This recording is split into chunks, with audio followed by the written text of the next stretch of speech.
시청자 여러분 안녕하십니까. 포항 MBC 일요 포커스 박무일입니다. 미국의 중심을 강타하고 엄청난 사상자를 낸 테러 사건 때문에 지금 전 세계가 불안하고 긴장된 가운데 9월의 한가운데 들어섰습니다. 그러나 이 9월달이 미국 사건에 버금갈 정도로 참 악몽 같고 지옥 같은 또 그런 사람들이 이 땅에 살고 있습니다. 반백년 세월이 지났습니다만 그때 참담했던 기억을 지울 수가 없다고 얘기하는 사람들, 바로 올해로 51주년을 맞게 된 장사 상륙작전 참전 용사들입니다. 이틀 전인 그 14일에 제22회 장사 상륙작전 전몰용사 합동 위령제도 있었습니다만 인천 상륙작전은 모르는 사람이 없는데 장사 상륙작전은 실제로 아는 사람이 그리 많지가 않습니다. 그래서 더 한이 맺힙니다. 오늘은 묻혀진 9월의 비극적인 역사, 이 장사 상륙작전에 대한 증언을 들어보는 뜻깊은 자리를 마련했습니다. 오늘 나오신 분들 세 분 소개해드리겠습니다. 제 오른쪽으로 장사 상륙작전 유격동지의 강정관 부회장님 나오셨습니다. 네, 고맙습니다. 그리고 그 옆으로 장사 상륙작전 유격동지의 배수용 사무국장님 나오셨습니다. 네, 고맙습니다.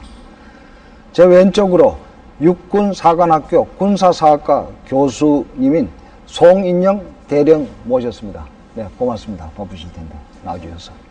잠시 뒤에 얘기 나누도록 하겠습니다.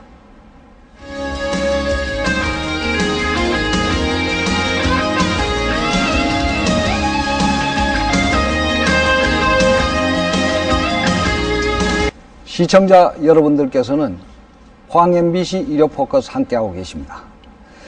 인천 상륙작전이 시작되기 바로 하루 전인 1950년 9월 14일 이 비밀리에 또 다른 이 상륙작전 하나가 계획되고 있었습니다. 바로 지금 영덕군 장사리 해안에서 있었던 장사 상륙작전이 그 작전입니다. 인천 상륙작전의 성공에 가려져서 실제로 지금 지역 주민들조차도 모르는 분들이 많은 이 장사 상륙작전, 그 본격적인 얘기를 시작하기 전에 준비된 화면 보고 얘기 나누도록 하겠습니다. 화면 함께 보시죠. 때는 1950년 8월 15일 6.25가 발발한 지 2달도 채 안 돼 한반도 전역은 적의 수중에 들어가고 말았고 아군은 낙동강 방어선을 주축으로 최후의 결전을 준비하는 상황에까지 이르렀다. 이때 전국 각지에서 자발적으로 몰려온 젊은 학도들이 풍년등화 같은 나라의 존폐 위기를 맞아 대구역에서 분연히 일어섰다. 조국을 위해 전선으로 나가십시다. 조국이 위태롭습니다. 조국이 위태롭습니다. 조국을 위해 전선으로 나가십시다. 그래서 560명의 젊은 학도들이 대구역에 집결해 마침내 육군 독립 제1유격대가 결성됐다.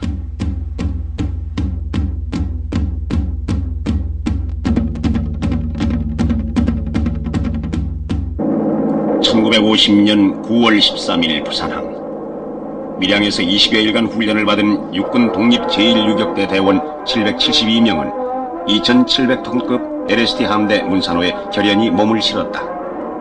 그리고 육군본부 작전명령 제174호에 의거 부산항에서 동해안으로 힘차게 항진했다. 다음날 9월 14일 어둠이 채 가시지 않은 새벽 4시 30분경에 도착한 곳이 바로 결전의 장소가 된 영덕군 남정면 장사해안이었다. 많은 꽃다운 학도병들에게 어찌 그곳이 최후의 결전 장소가 될 줄을 감히 예측할 수 있었으랴. 때마침 불어닥친 태풍으로 LST 함대는 무참히 좌초됐고 적의 기습 공격으로 수많은 학도병들이 모래톱에 자신의 붉은 피를 뿌려야만 했다. 아군의 아무런 관심이나 지원도 없이 이루어진 상륙작전은 전문적인 훈련을 제대로 받지 않은 학도병들이 목표 고지를 탈환하기까지는 수없이 많은 희생자가 생겼다. 그러나 이 장사 상륙작전으로 말미암아 적의 동해안 전선 보급로를 완전히 차단했으며 270명의 적군을 사살하는 크나큰 성과를 얻었다. 8시간의 교전 끝에 적의 고지를 탈환하고야 말았다. 그러나 기후의 악조건과 훈련 미숙으로 많은 학도병들이 익사하기도 했으며 적의 총탄에 총알바지로 수백 명의 학도병들이 모래톱에 붉은 피를 뿌리며 숨져 이리저리 나뒹굴어야만 했다.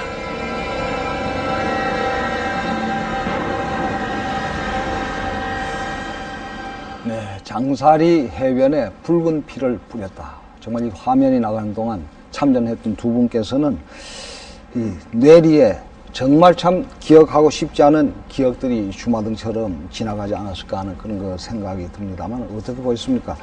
강 부회장님, 화면 보시니까 어떻습니까? 참 감회가 무상합니다. 네. 지금은 제 몸에는 피가 끓고 흐르는 것 같습니다. 네. 저희들이 어린 아이들이 학생의 몸으로 전투에 국가를 구하는 단 한 가지 목적으로 가지고 뛰어들었습니다. 그때 그 참상이란 것은 이루 말로 할 수 없는 그런 지경입니다. 네. 이 배국장께서는 또 네. 역시 같은 느낌이십니까? 51년 전을 회상하니 온몸에 참 경련이 일어날 것 같은 분노가 솟구칩니다. 그때 아우성 치면서 전사한 그 전우들의 모습이 머리를 스쳐가니 마음이 괴롭습니다. 구천에 맴도는 이름 없는 고혼들을 위하여 무엇부터 먼저 손을 써야 되냐 하는 이런 생각이 먼저 앞섭니다. 역시 현실을 살펴보니 누구를 위하여 젊음을 바쳤으며 왜 자원 입대에 참전하게 됐는지 지금 새삼스럽게 생각이 달리 나고 있습니다. 마음이 착잡합니다. 그런데 참 여기 오신 두 분뿐만 아니라 그때 이 참전을 하신 분들 때문에 우리가 이만큼이라도 번영을 하고 있으니까 이 진정을 하시고 그 육군 3사관학교 송인영 교수께서는 지금 이 선배들 모습을 화면을 통해서도 보시고 현장에도 보시는데 소감이 어떻습니까? 저 역시 전쟁을 연구하고 전쟁을 수행해야 될 군인 신무로서 정말로 가슴이 뛰고 감회가 새롭습니다. 저 개인적으로는 30년 전에 월남전에 참전해서 직접 전투를 한 경험이 있습니다. 또 오늘 특히 두 분 참전하셨던 선배님을 뵈니까 정말로 존경스러운 마음이 앞섭니다. 네. 근데 화면에서도 이제 좀 설명이 되었습니다. 장사 상륙 작전에 대해서 좀 지금 처음 이 장사 상륙 작전이라는 얘기를 듣게 되는 우리 시청자들 위해 설명 좀 해주시죠. 예. 장사 상륙 작전은 지금으로부터 51년 전 화면에서 보셨습니다만 9월 14일부터 19일까지 영덕군 장사리 일대에서 당시 현역으로 있던 이명흠 대위가 지휘하는 800여 명의 유격대원들이 적 후방을 교란할 목적으로 실시된 상륙작전입니다. 실제로는 인천 상륙작전을 기만하기 위한 일환으로 실시됐고 이 작전은 성격상 기습작전과 양동작전의 성격을 띠고 있습니다. 기습작전이라고 하는 것은 아까 사회자께서도 설명했듯이 미국이 항공기 테러에 의해서 많은 충격을 받은 것과 마찬가지로 전혀 예상치 않은 곳으로 타격을 가하는 것을 기습이라고 하고 그래서 많은 사람들을 상대방을 깜짝 놀라게 하는 영어로 말하면 서프라이즈입니다. 네. 그리고 또 양공작전이라고 하는 것은 우리가 흔히 배구에서 볼 때 페인트라고 하는데 네.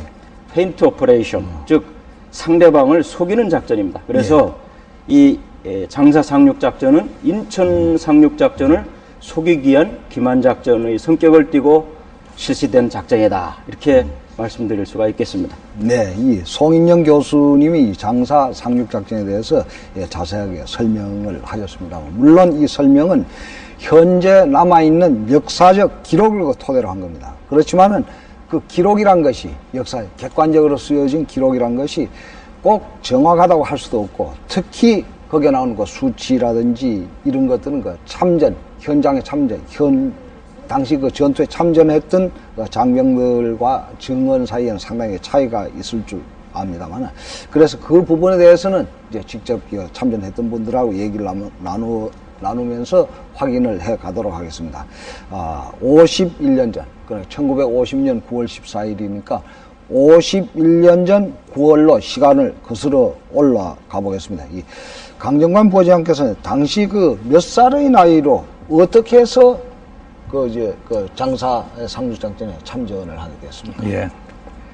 저는 그때 중학교 4학년, 나이는 18세입니다. 국가가 위기에 처했는데, 저희들이 가만히 있을 수가 없어가지고, 저는 또 특별히 또 외동입니다. 아버지, 어머니를 멀리하고 속이고 군에 입대했습니다. 네. 그런데 그러면 그 중학교 4학년이면 요즘 그 교육 제도로는 고등학교 1학년쯤 되겠네요. 그렇죠. 네. 어떻게 전투 경험이 있었습니까? 전혀 없습니다. 네. 그 자발적으로 지원을 한 거죠. 그러니까 예. 누가 뭐 오라든지 안 그러면 그 징집 해당 연령이 된 건 아니고. 아닙니다. 아니고. 그렇습니다. 이 배수용 사무국장 어떻습니까? 그때 연세가 어떻게 되셨습니까? 그때 저는 나이가 많았습니다. 네. 27살이 되었습니다. 예. 그 징집 대상도 넘었고, 네. 또 전시의 소집 대상이 될 이런 나이였습니다. 예.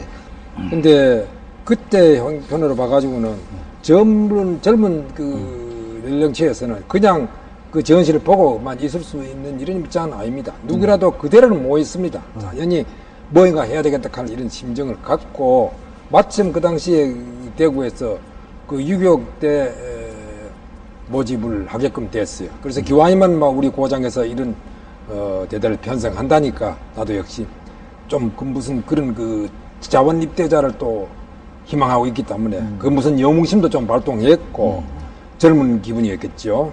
그래서 어차피 군대에 갈 바에는 내가 보람 있는 지원병으로 가겠다 이런 생각을 가지고 참 입대하게 됐습니다.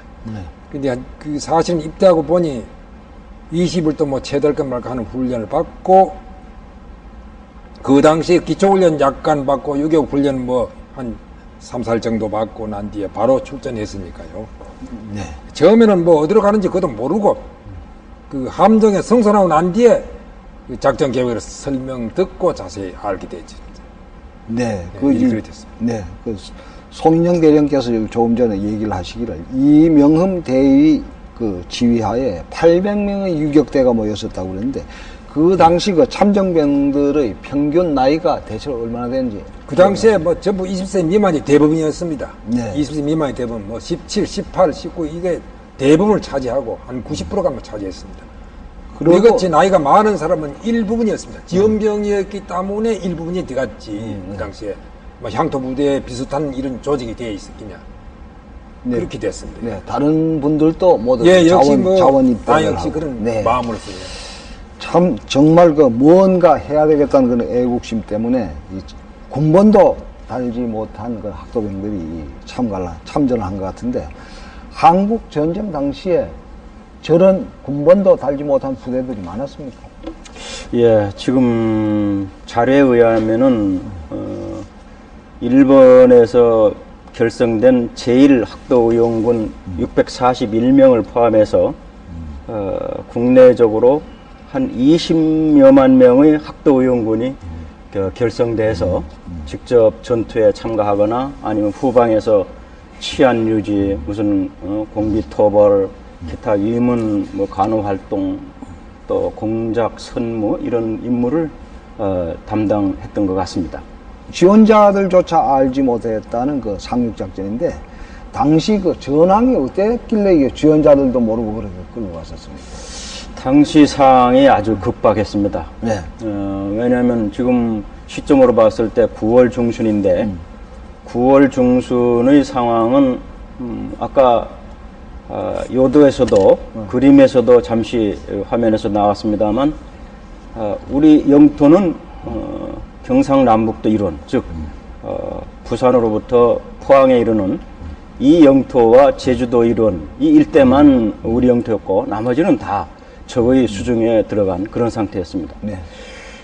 그리고 특히 9월 6일에는 영천이 적의 수중에 들어감으로 인해서 당시 한국 전선에 와 있던 미군은 굉장한 위기로 생각해서 심지어는 미군 철수 계획까지도 수립했더랬습니다. 예.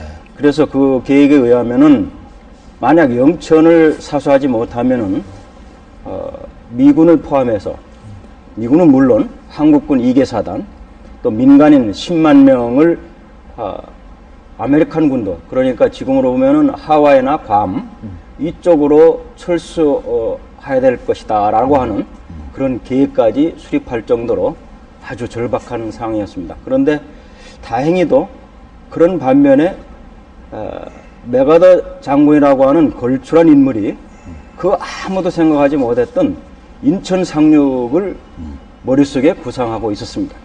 그런데 그 인천 상륙 작전 구상은 정말로 메가더 이외의 그 누구 합동참모본부라든지 심지어 자기 참모들까지도 반대하는 입장이었기 때문에 실현 가능성이 불투명했습니다. 그럼에도 불구하고 메가더가 끝까지 의도와 그 다음에 목적을 주지시켜서 합동참모본부로부터 승인을 얻고 그래서 9월 15일을 기해서 인천 상륙작전이 개시되도록 되어 있었고 그 일환으로 인천 상륙작전을 은폐하고 속이기 위해서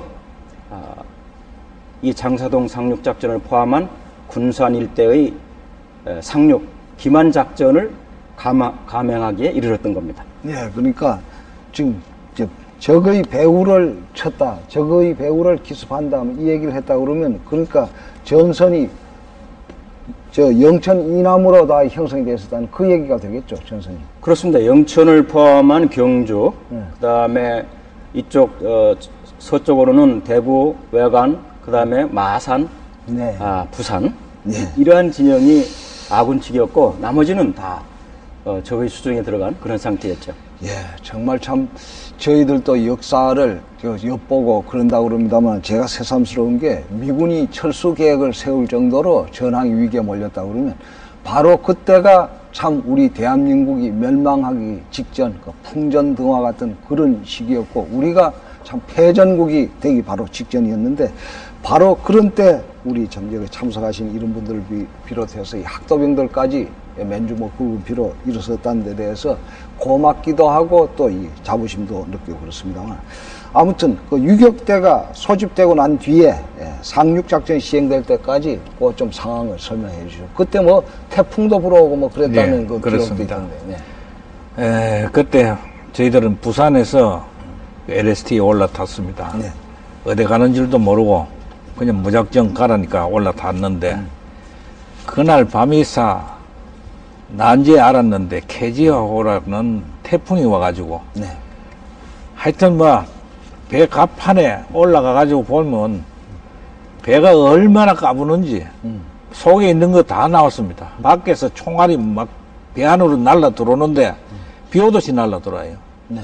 그걸 우리는 총 한 번 쏘아보지도 못하고 죽는가 싶어서 전부 다 엎드려 가지고 또 토끼가 쫓기면 머리만 박는 식으로 처음에는 그래 있었는데 조금 있으니까 차차 그게 이제 기가 올라옵디다. 그래가 이리 엎드려가 있으면 안 되겠다 싶어 좀 있으니 미군 비행기가 와가지고 그 밖으로 폭격을 좀 해줘요. 네. 그래가지고 이제 사람들이 조금씩 내리기 시작했는데 그때 케지아라는 태풍이 이게 배를 밀어내버렸어요. 바다에 있어야 될 배가 이게 이제 무태 얹혀버렸죠. 모래밭에 얹혔고. 예, 무태 얹혀가지고 가도 오도 못하고 앞뒤로도 못 가고 옆으로만 돈단 말입니다. 예. 그러니 대대장이 이래가 있으면 다 죽는다. 인민군들이 박격포를 기관실에 하나만 떨어오면 우리는 여기서 폭발된다. 자, 너희는 죽을래? 앉아서 죽을래? 나가서 죽을래? 이런 바람에 다 나가자! 이렇게 감을 질러가지고. 그때부터 나가기 시작하는데 배에 떨어지는 사람, 앞에서 떨어지는 사람이 파도가 치면 파도에 밀리가 배 밑에 다 떨어집니다. 네. 또 운이 좋아가지고 파도에 타가지고 나갈 때는 그 사람이 나가가지고 모래사장으로 기 가는데 기 가는 것도 우리 뻔히 보고 있죠. 네. 보고 있으면 위에서 막 또 총알 맞아가지고 죽는 사람도 있고 피해 나가는 사람도 있고 이런 상태를 아침에 6시부터 상륙작전 해가지고 오후 2시에 끝났습니다. 그래, 한 사람서 난전이 일어나갔죠. 그랬더니, 난제 인민군들이 뭐라 하느냐니까. 먼저 나오는 사람들인데 물어봤어요. 너가 부대가 몇 명이고? 그러니까, 일개 사단이다고. 그래, 이 얘기를 하라 그래가지고 우리가 나가면, 마을 사람 만나면 얼마나 왔습니까? 일개 사단이다. 저것도 일개 사단에 가니 고지 들어요. 사단이 얼마나 더 숫자는 모르겠지만은, 하여튼 아침 새벽부터 오후까지 줄을 지어 자꾸 갬새끼면서 나가니까 저것도 굉장히 많은 줄 알았어요. 네. 그래서 우리가 상륙한 그날 저녁부터 매일 저녁에 그 이북에서 그 군인들 태워 내려가던 것이 중지가 됐답니다. 아, 예. 그 당시에 저는 그 수색대 편입됐어요. 예. 그 항해 중에 편성이 또 별도로 돼가지고 수색대 편입되니까 당연히 수색대는 먼저 언제든 먼저예요. 앞장서야 된다면. 내가 그 배에 7번째 상륙을 했는데 내 앞에 나온 상륙하는 사람이 몇 사람이 죽었는지 그 여하튼 이제 저 부회장 말씀대로 파도가 원체 심하니까 그냥 이 총을 이래 들고 올라가 그게 요령 없으면 배 밑에 들어가 본단 말이에요. 네. 왜 그러냐면 파도가 이렇게 나갈 때 끌 때 같이 나가야 되는데 네. 뭣도 모르 저쪽에서 파도가 이리 들어오는데 붕덩 내려가 보면 그건 막 배 밑에 들어가 버렸어요. 네. 그렇게 내 딸은 그 당시에 그래도 용기가 나이 좀 먹은 탓이겠죠. 알고 그 그렇죠. 파도가 저리 나갈 때 탁 뛰어 내려가지고 총을 이래 들고 하는데 이래 들어도 여기는 전대 그 미숫가루 차고 감방한 미숫가루 다 또 배낭 짊어지고 탄띠 메고 완전 무장하기는 했단 말이에요. 그러나 그 파도에 습려 가지고 낮에 알았지만 짊어지고 있는 그 뭐 전대에 들어있는 미숫가루 같은 거 이건 완전히 막 물하고 막 참 범벅이 돼 버렸고 총은 이래 들었지만 뭐 물이 조금 들어갔던 거 봐요. 이 모래밭에 그 사장에 내려가서 엎드려서 윗선 모래를 대충 파고 자 엎드려 자살해 가지고 올라가 총을 몇 발 쏘았단 말이에요. 쏘기는 쐈어요. 그런데 그 참 한 20명 정도인가 내 기억에 그래 나는데 내려오고 난 뒤에는 더 이상 못 내려와요. 뭐 내려오지 못해서 참 얼마인가 있다가 낮에 그 비행기 음호 사격, 함포 사격을 지원받아서 아마 된가 봐요. 그래서 차츰 상륙 경제 부회장 말씀하신 상륙을 했는데 그때 바로 내가 그 참 파편상을 총상을 당했습니다. 네. 그 당시에. 근데 평생에 처음 그 총알을 바로 몸에 그 참 맞았다는 걸 처음 경험이고 처음 느꼈고 그 당시에 심지어는 그 좀 뭐랄까요 눈이 막 뒤집어진다 할까요. 그럴 정도 그 내가 믿는 배낭을 뚫고 그 총알인 뭐야 배낭을 뚫고 탄띠 바로 옆을 스치면서 엉덩이 바로 밑으로 떨어졌단 말이에요. 그 뒤에 또 뭐가 달라간지 낮에 보니까 파편이 날라가지고 내 그 대퇴부 대기죠 다리에 뭐 두 군데 지금도 아직 파편이 베개 있습니다. 두 군데 베개 있습니다만 그런 상처를 입고도 거기에 붙들은 뭐 내가 아프게 어떻게 할 그런 정신 없었습니다.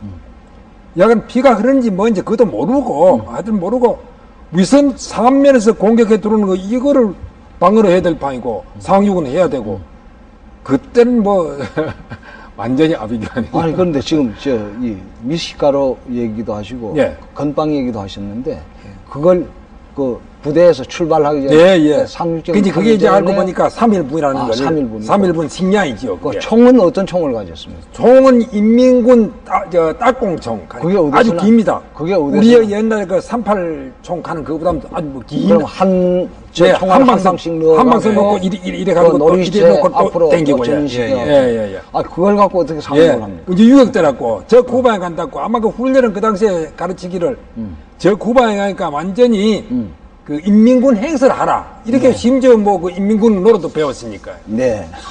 참 그게 뭡니까? 예, 그 방국도 제하기 전에 그런 분들 다 제가 참 알아보는데. 웃을 경황은 아닙니다만은 그런 네. 식으로 해서 이 전쟁을 전투를 했다는 참 그런데 네. 저희들이 3.1분 양식을 가지고 갔는데 바다에 전부 다 빠지니까 고기 떡이 되어버리 묵도 못해요. 예.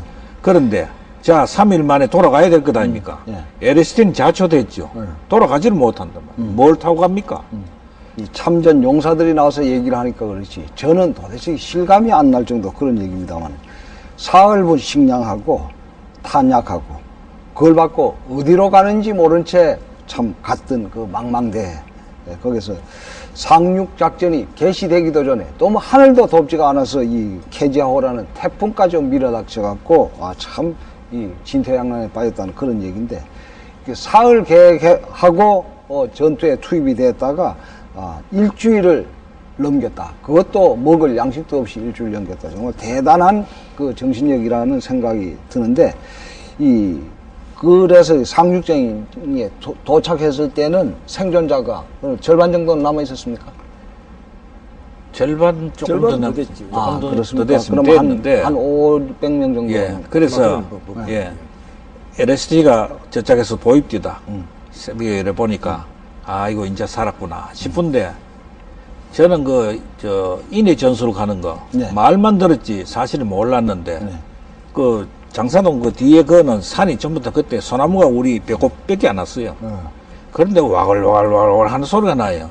이 뭔가 싶어서 쳐다보니까 배는 왔고 환자부터 먼저 수송했습니다. 수송하고 난 뒤에 배 안으로 수송하고 난 뒤에 와글와글 소리가 나서 보니까 이 민군들이 또 내려오는 겁니다. 그것도 우리 왜 합니까? 우리가 막 총을 막 쏘았죠. 그때 이 민군들 보고. 저것도 박격포 쏘고 무장이 좋으니까 박격포가 막 날라오고 그래 또 거기서 또 전투가 한번 벌어졌습니다. 벌어졌는데 그곳에서도 많이 죽었습니다. 저희들이 많이 또 손상 있고 결국 그 배를 이제 후퇴로 시키는데 헤엄칠 줄을 모르는 사람은 한 번에 가지도 못하고 육지에 서가 있고 저희들은 또 뭐 헤엄을 칠 줄 아니까 그 LST는 배하고 육지하고 이래 로프를 매놨는데 그 배는 박격포 때문에 떨어져 버리고 그 수송 그 사람들 환자들 싣던 배는 떨어져 버리고 밧줄밖에 없는데 할 수 없이 그는 밧줄 잡고 이제 그 배까지 갑니다. 거기에 한 7, 80m 되는데 그 가다가 파도가 치니까 앞에 있던 사람들이 꼭 그 가을에 그 전봇대 위에 전주 위에 새가 앉았다가 날아가듯이 그렇죠. 한 번 확 꽈버리면 다 떨어져 없어요. 저는 그래도 헤엄을 칠 줄 알았어. 용케 그래 빠져가지고 배까지 가 살았습니다. 참 하늘도 바다도 안 돕는 그런 그 전쟁이었는데 송대는 어떻습니까? 지금 장사 상륙 작전의 결과 지금 들으면 비참한 얘기 말고는 별로 이 느낌이 없는데 이 상륙 작전을 어떻게 평가를 하고 그 후 전황은 상륙 작전이 뭐 끼친 영향을 이런 걸로 해서 좀 변화가 있었는지 모르겠습니다. 저는 어떤 사물이나 현상, 사건을 평가할 때 중용의 입장을 취합니다. 그래서 이 장사 상륙 작전도 부정적인 면, 긍정적인 면, 이 양면이 있다 이렇게 우선 볼 수가 있습니다. 그래서 우선 부정적인 면에서는 무엇보다도 준비가 소홀했던 것이 아닌가. 원래 상륙작전 교리에 보면은 상륙작전 하기 위한 단계가 있습니다. 5단계가 있는데 제일 중요한 게 준비 단계입니다. 준비. 이 준비 단계 때는 사전에 그 상륙할 지형에 대해서 정찰하는 겁니다. 그 다음에 기타 어떤 항공이라든지 함대의 지원 계획 이런 것도 다 수립돼야 되는데 이것이 소홀했다는 거죠. 그래서 우선 이것은 요즘 우리가 뭐 천재냐 인재냐 얘기할 때 인재인 것 같고 그 다음에 아까 두 분 선배님께서 케지오라고 하는 태풍이 불어 닥쳐서 많은 악전고투를 했다. 사실 그 영향이 컸습니다. 기록에 의하면은 그것이 결정적으로 작용해서 좌초했다 이렇게 됐거든요. 그래서 이건 역시 천재란 말입니다. 그래서 인재와 천재가 겹친 이런 어떤 비극적인 사건이 아니었는가. 그래서 이것은 부정적인 면이라고 볼 수 있고 특히 더 비극적인 것은 이 유격대원들이 철수하면서 자기 동료 대원 30여 명을 태우지 못하고 남겨둔 채 적지에 남겨둔 채 철수하는 이런 상황이 기록에 나옵니다. 그래서 그건 참 얼마나 그 남아있는 동료들이 애를 태웠고 그것을 바라보는 철수 병력들이 얼마나 애가 탔겠는가 하는 이런 생각을 하면은 참 비극적인 사건이었다. 이게 부정적인 면이고, 긍정적인 면에서 보면은 아까도 말씀드렸습니다만 상륙작전이 기습작전이고 양공작전이었다 이렇게 얘기했는데, 우선 기습을 달성했다 이겁니다. 즉 적을 깜짝 놀라게 했습니다. 아까 강 선배님께서 거의 적이 꼼짝도 않고 고착 견제됐다. 그것은 적의 어떤 힘을 이쪽으로 관심을 돌리게 했다고 볼 수 있고, 그 다음에 양동작전의 어떤 효과도 달성했습니다. 인천 상륙작전이 주 목적이고 이 장사 상륙작전은 하나의 보조 역할을 하는 것이기 때문에 적이 속아줬다 이겁니다. 그래서 여기에 어떤 적 병력의 분산 효과도 가졌고, 또 심리적으로도 적에게 여러 곳에서 상륙작전을 전개하는구나. 군산, 그 다음에 장사동, 또 심지어는 한포 사격을 저기 동해안 삼척이라든지 주문진 이런 일대도 했으니까 적은 심리적으로 많은 타격을 받았지 않았겠는가. 그래서 그런 면에서 긍정적인 결과를 낳게 되었다 이렇게 봅니다. 예, 아주 참 역시 군사학을 전공하는 학자 군인이라서 이 평가하시는 게 다른 것 같은데, 그런데 그 뒤에 전황은 어땠습니까? 그 뒤에 전황을 좀 소개를 해주시면 좋겠네요. 예. 도표로 설명을 드리겠습니다. 제가 도와드리겠습니다. 예. 바로 이 지점이 9월 14일부터 19일까지 실시된 장사 상륙작전이고요. 네. 그 다음에 이제 여기 이 하얀 부분은 당시 우리 국군과 유엔군이 철통같이 지키는 방어를 하던 그런 지역입니다. 예. 그러다가 장사 상륙작전과 동시에 부산으로부터 이쪽으로 전략적인 기동을 실시해서 인천 상륙작전이 성공함으로 인해서 동시에 이 낙동강 방어선에 있던 국군과 유엔군이 반격작전을 개시하게 됩니다. 그래서 9월 23일에는 이쪽 영덕 일대까지 진격을 하게 되었고, 9월 26일에는 저 수원 남방에 있는 수원 남방까지 진출할 수 있었습니다. 그리고 9월 28일에는 서울을 탈환하는 이러한 작전이 전개되었던 것입니다. 그래서 이 장사동에 참전했던 유격대들은 이쪽 중부 전선을 거쳐서 양평에까지 작전을 전개하는 이런 상황을 벌였습니다. 네. 참 거의 손톱만큼 남은 이 땅이 우리의 마지막 근거랬는데, 이걸 가지고 이 반격을 했다는 거는 장사 이 기습작전이 성공적이건 실패적이건 간에 그런 평가를 떠나서 매우 중요했다는 그런 생각이 드는데, 그 장사 상륙작전으로 희생된 수백 명의 학생들이 전사, 지금 연구하는 전사에서조차 이 외면을 당했다. 그 사람 죽음이란 게 별 그렇게 참 가치 있게 평가를 안 됐다고. 거기에 대해서 어떻게 생각하십니까? 그렇습니다. 참 바닷물에 빠져 죽고 총에 맞아 죽고 이래 했는데, 그 사람들이 그 당시에 군보는 나와가 있었는데 저희들이 갖지를 못했습니다. 말만 들었죠. 그래서 그 뒤에 그 사람들을 우리가 추대해가지고 인후 증명 같은 걸 하면 그래 있었는가 하고 육군본부에서 인정은 지금도 해줍니다만 그 당시에는 없었습니다. 이 군인이 군번이 없으면 국가로부터 사전 사후의 보호를 못 받죠. 그렇습니다. 임시 군번을 부여했었는데요. 그것이 이제 51년 4월 2일부로 이 학도의원군이 해산됐습니다. 그러는 과정에서 어떤 법적 문제가 발생한 것 같고, 그래서 저는 이런 참전 용사들의 보상 문제가 나올 때마다 참 안타깝게 생각하고, 그러면서 이런 글귀가 늘 머리에 떠오릅니다. 미국에 있는 히컴 공군 기지가 있습니다. 히컴 공군. 그 안에 보면은 육군 중앙 신원 확인소라고 있는데, 그 입구에 들어서면은 not to be forgotten 이라고 하는 문구가 새겨져 있습니다. 우리는 결코 그대들을 잊지 않으리라 하는 그런 의미인데, 그만큼 어떤 국가를 위해서 헌신한 사람들에게 감사를 표시하고 존경을 표하는 이런 태세가 되어 있는 것 같고요. 그리고 또 더 구체적인 예로는 95년 여름에 보스니아 내전 때 당시 미군 조종사가 비행기가 추락해서 실종이 됐습니다. 그때 미 해병대 장교가 인솔하는 12명의 특공대가 이제 수색작전에 나섰는데 결국은 이제 구출했죠.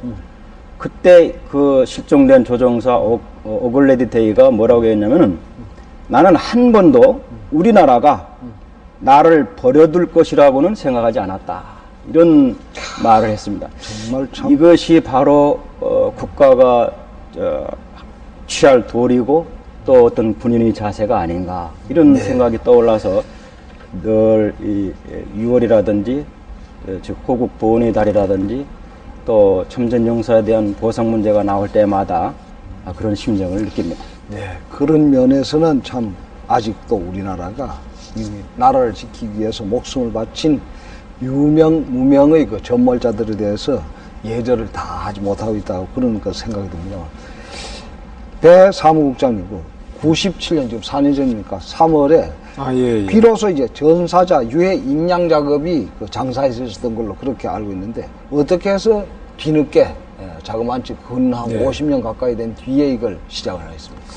저희들이 80년 7월 14일 날이 대구에서 처음 유격 동지회라는 그 당시 참전했는 사람들이 규합이 돼서 조직해가지고 그 뒤에 그 해부터 매년 9월 14일 날이 우리가 상륙한 날을 기념해서 그 무령제를 시작해서 아무것도 없는 참 모래사장에 처음 시작했습니다.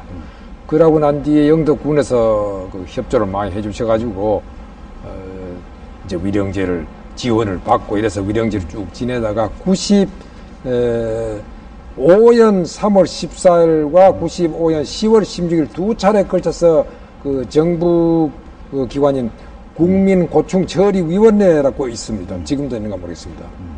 거기에 우리가 청원을 했습니다.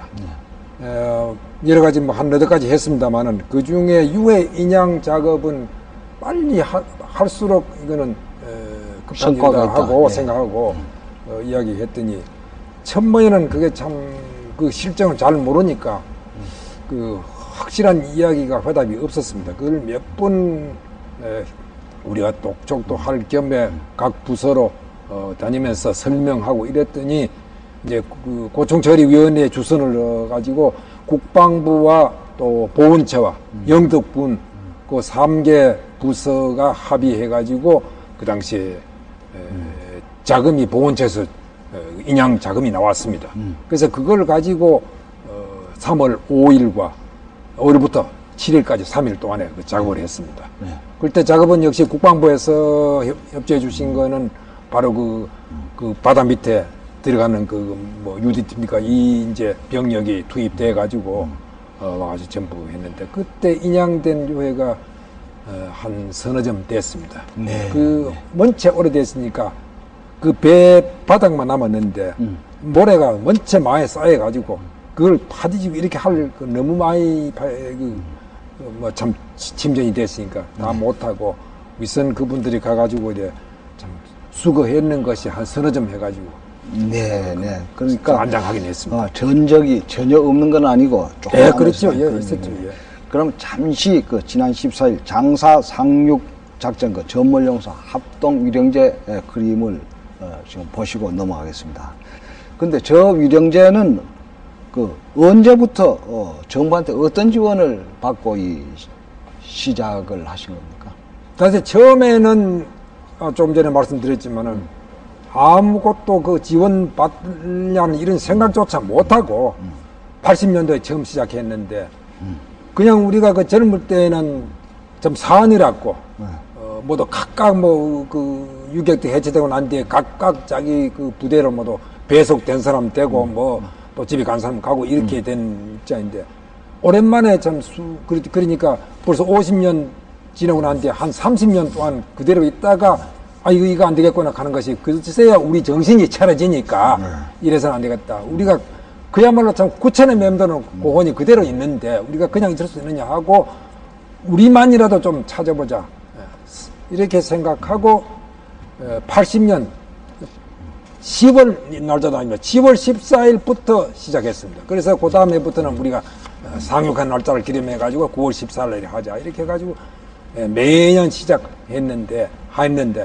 그때 영덕군에서 이제 지원 알고 지원해 주시기 시작했어요. 네.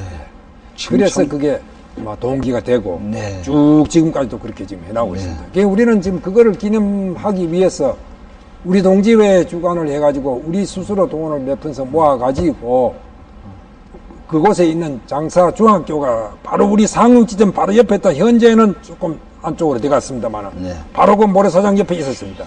너무나 그 가차움되고 우리 모두 그 당시에 학도병들이 원체 많았으니까 우리 그 생각을 그대로 좀 살리기 위해서는 그래도 자금을 얼마 되지 않지만 또 우리가 좀 기념으로 이렇게 해야 되겠다 해가지고 지금도 계속해서 하고 있습니다만 금년에 네. 8회째가 됩니다. 네, 네. 조금 전에 송 대령께서 희칸 공군 기지에 그 이제 우리는 뭐 조금 그대로 있지 않으리 이런 이 말을 써놨다 그런 얘기를 들었는데 이 두 분 말씀드리니까 참 목숨을 내던지다시피 하고 조국을 위해서 싸웠는데 그럼에도 불구하고 우리 조국은 참 무심하게도 그들을 어루만져 주거나 기억해 주는 것 같은 그런 참 태도를 보이지 않았을 때 상당히 마음에 큰 상처를 받았을 거다는 그런 얘기 공감이 갑니다만 송 교수께서는 어떻게 생각하십니까? 그래서 사실은 저희들이 미국에 비하면은 훨씬 못 미치는 그런 어떤 국가적인 배려라든지 관심 틀림이 없는데 다행스럽게 최근에는 유해 발굴 작업을 우리 군에서 대대적으로 전개하고 있고 네. 그다음에 무공 수훈자에 대해서 그것을 감춰진 또 들춰내지 못한 이러한 용사들을 지금 찾아서 그걸 조사하고 있는 네. 그런 실정입니다. 네, 참 유난히 고운 모래톱이 있어서 저도 참 무심코 장사 해수욕장을 찾아가 본 일이 몇 번 있었습니다만 오늘 정말 참 저는 소스라치게 놀라고 미안한 생각이 듭니다. 그 자리가 그렇게 중요한 우리 참 민족을 지키는 역사적인 피의 성질한 걸 오늘 깨닫게 됐습니다. 한 가지 좀 빠뜨렸는데 당이 작년부터 2000년도부터 금년까지 두 번 우리 보훈처에서 9월 14일 행사하는 비용을 좀 지원을 조금 금년에도 조금 받고 했습니다. 네. 당이 참 이제 국가에서도 좀 알아주는 이런 좀 입장이 되어 가고 있습니다. 네. 역시 이제 송 대령한테 여쭙겠습니다만 전쟁사를 전공을 한 또 학자 입장에서 군인이자 학자 입장에서 전쟁을 겪지 못한 세대들 물론 최근 미국 사태 때문에 참 무력이란 게 얼마나 무시무시한가를 간접적으로라도 체험을 한 그런 교훈적인 측면이 있습니다만 전쟁을 겪지 못한 젊은 세대들한테 전쟁이 뭐라고 설명을 하실 수 있겠습니까? 참 좋은 지적을 해주셨는데 미국의 이 대참사 이것을 통해서 전쟁의 실상을 어느 정도 느꼈겠구나 하는 이러한 어떤 감이 들어갑니다.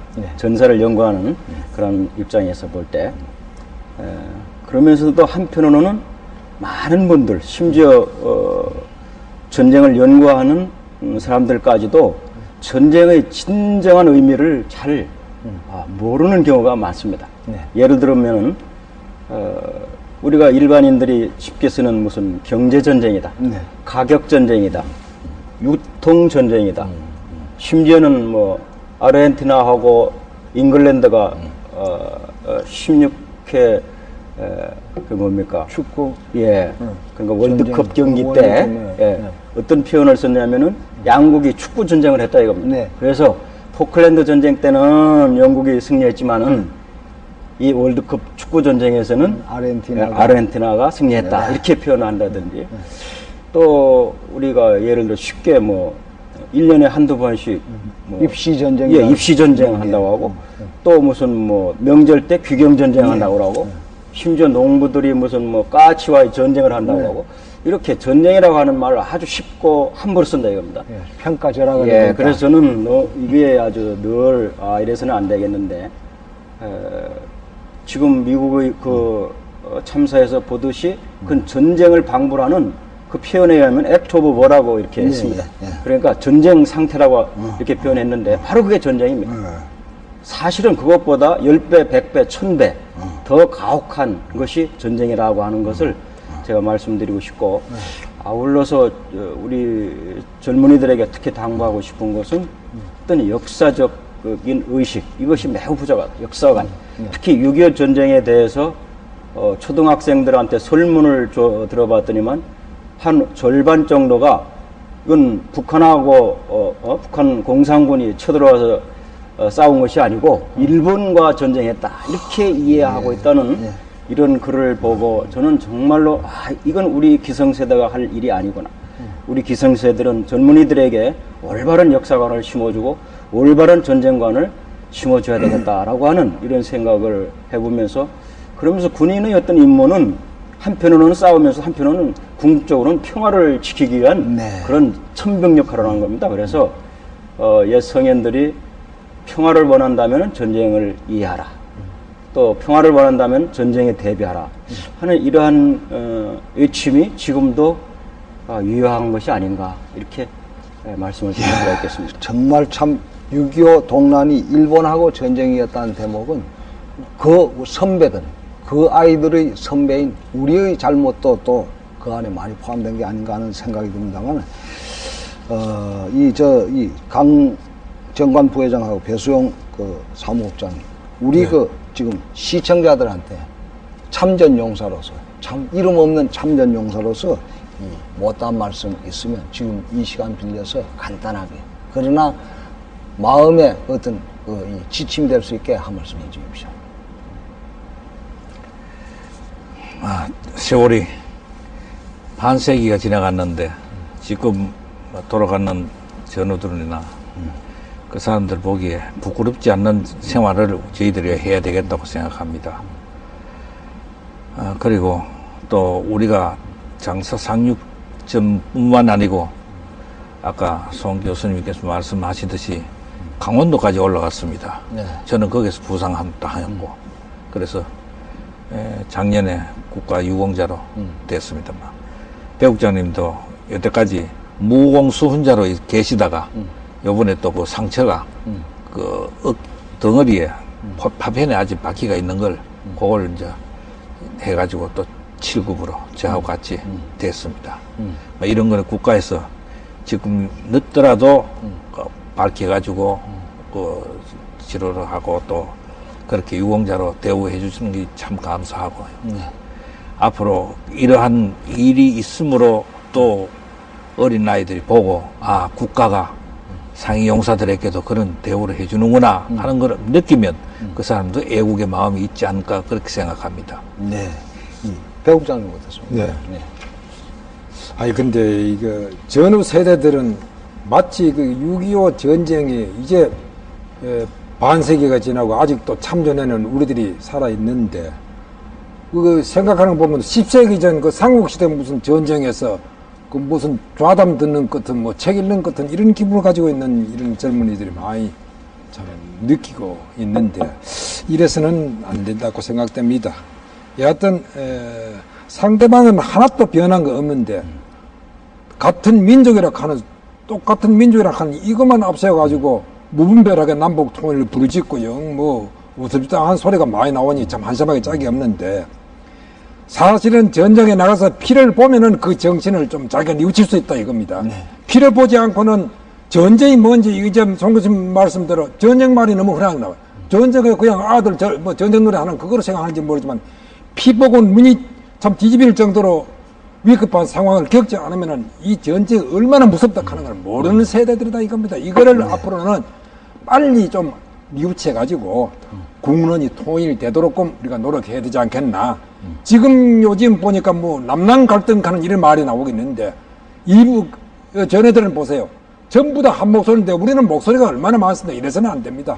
국론이 통일돼서 자유민주주의 체제 하에 도의를 이룰 수 있는 기반이 되도록끔 우리가 다 같이 마음을 합심해서 노력해야 된다. 이걸 저는 부르짖고 싶습니다. 예, 정말 참 이 가슴에 와닿는 얘기입니다. 이 뜨거운 젊은 피가 죽기를 각오하고 뛰어든 그런 전성이었다고 그럽니다. 그 한 목숨 잃는 것이 뭐 당시에 뭐 억울했겠습니까만, 그러나 그렇게 바친 그 애국 충정이 외면당할 때 정말 그들 그 장사 심리 모래톱에서 서럽게 울부짖는 그 원혼들이 생기지 않을까 하는 그런 생각도 해봅니다. 충분히 가지고 있어서 그 가치를 우리가 깨닫지 못하고 있는지 모르겠습니다만, 오늘은 우리가 누리고 있는 이 조국, 이 조그만 땅하고 조그만 평화에 대해서 한번 깊게, 이것이 괜히 우리한테 지금 지켜지고 있는 게 아니라 우리 앞서서 이렇게 뜨거운 피로 이 땅을 지킨 많은 그 선열들, 용사들이 있었다는 걸 좀 깨달는 그런 그 계기가 되었으면 좋겠다는 생각 듭니다. 오늘 얘기 여기서 마치겠습니다. 여러분들 안녕히 계십시오.